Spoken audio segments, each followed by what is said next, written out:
After the merits of the company, we have to the next topic of the joint stock company, demerits or the limitations of a company.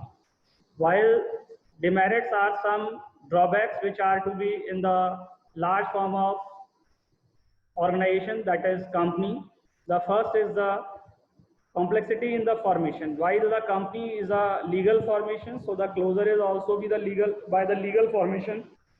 So while forming a company, there are several legal formalities are there. So we need a hire the expert or a professional to run up the company. So he make all the documents and he is a higher pay person.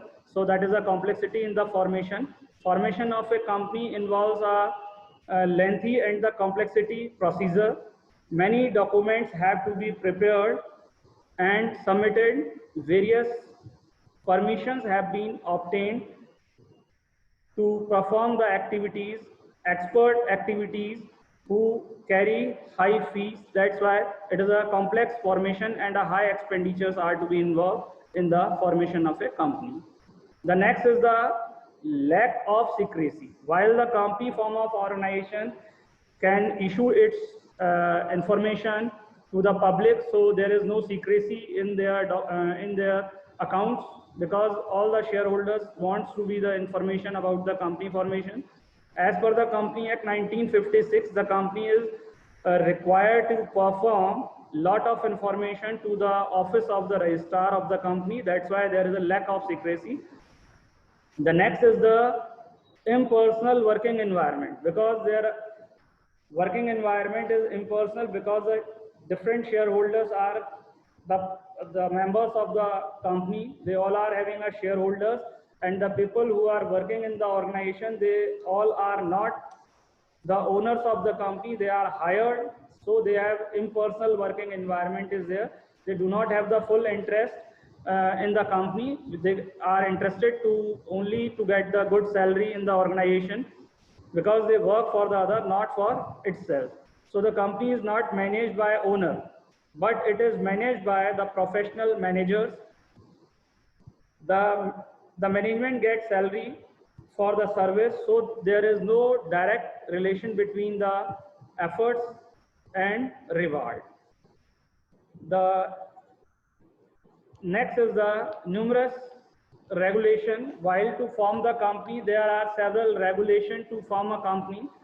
Number of regulation are to be required. The company form of business has to comply with various legal formalities of different stages, and there is a penalty if the company fails to meet any of the formality. The company has to file return and annual report with the registrar. That's why the numerous regulations are to be there.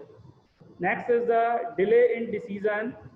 Next is the delay in decision making. While the company form of organization have a number of persons, the selected members are in a board of directors. While any decision is to be taken in front of the management, in front of the board of directors, the company organization, all the important decisions are then in the board meeting, or after consultancy various persons and one decisions are taken.